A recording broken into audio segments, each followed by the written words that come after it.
also connect over directly to the platform as well.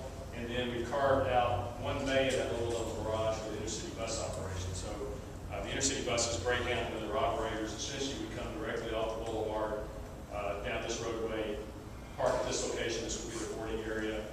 Inside would be a waiting area, ticketing, possibly a restaurant and so forth, some retail that they typically have in their facilities.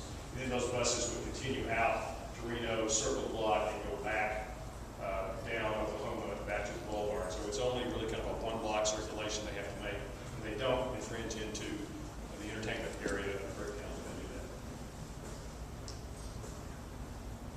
that. This is going to just show a quick transition. This is the two-platform scheme. And when we overlay the three-platform scheme, you can see that we're starting to infringe into this city right-of-way. Although the right-of-way line is there, there's about 90 feet of right-of-way there.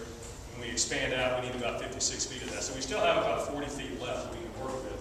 But obviously, we have some changes that would need to be made for that pedestrian space, which would influence how maybe it was designed in the beginning, that it might change some point in the future when this operation expands. So now we're going to get into a few more visuals. This is showing the intersection through the two-platform operation. You can see the canopies here over the high-speed rail, commuter rail platform, the canopies over the Amtrak platform. Here's a train sitting here. This is Santa Fe Station. This is the underground pedestrian walkway with the underpass that opens up over here at the fountain. We're now going to transition to what happens when we add that third platform. What we do is we leave these canopies in place, we extend the structure out, we leave the structure underneath open so it might be able to be used for retail or other uses, and we add another canopy over that. So it's fairly, while it's expensive, it's a fairly easy operation to jump over here, add the infrastructure to expand the rail that direction, and add the platform again. We're just going to kind of walk you around now. We're about done here. This is, these are just kind of massive views to give you some idea of how it really fits into the city. This is looking south down Gaylord. This is the, where we're at now, Santa Fe Terminal. This is that transit hall, which we're envisioning as being kind of a glass box, so you can see through it and still see the historic wall behind it. These are the canopies behind over the platform that start to create the image of the facility that connects it linearly from one end to the other, and then bringing a lower canopy down, a very similar element that kind of brings it back down to the street level.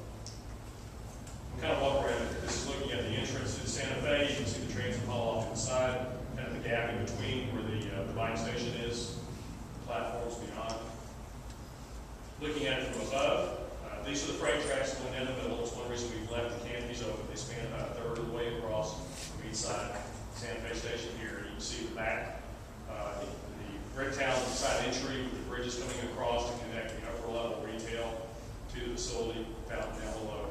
And then these are kind of ghosted in a simulation of what might happen there in the future in terms of new buildings at the convention center site that we would envision being on the scale of something that would fit in downtown. A major office building, something that would really overlook this facility and create, again, density and more economic development, partially driven by this passenger station.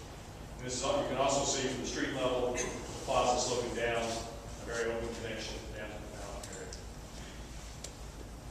Just looking at it a little higher view from the Bricktown side, Gaylord, Santa Fe, platforms, and canopies.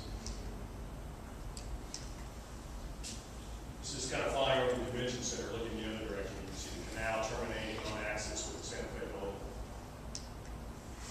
And this is going around to the back side. That's not a really good view. This was a little better. This is see outside that, I forgot which restaurant is here, but there's an upper level walkway here. So see it's extending that walkway across, and that's the new entry that takes you all the way through to the Santa Fe building, and out to Gaylord, and the canopies above, an elevator on one side, and probably a stair on the other. We also bring you down to the lower level to help activate that lower level, which currently is undeveloped at this end of the canal.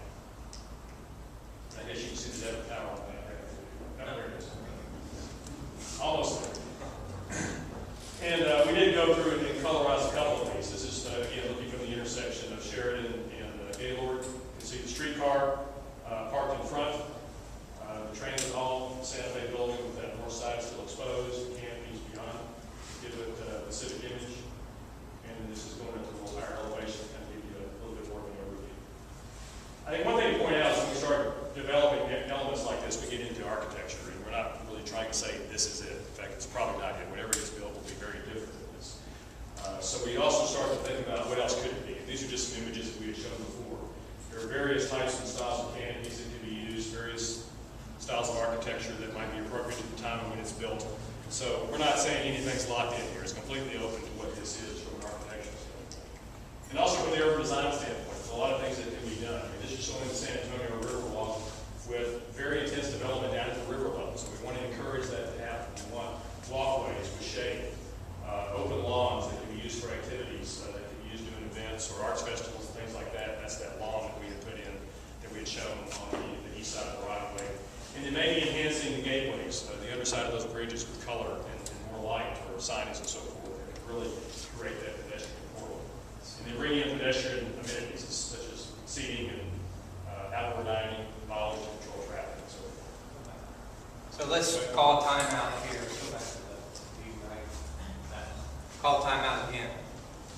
What do you all think? I mean, those are the pretty pictures, and I think it starts to do, again, it provides both a literal and a figurative connection across from downtown to Bricktown.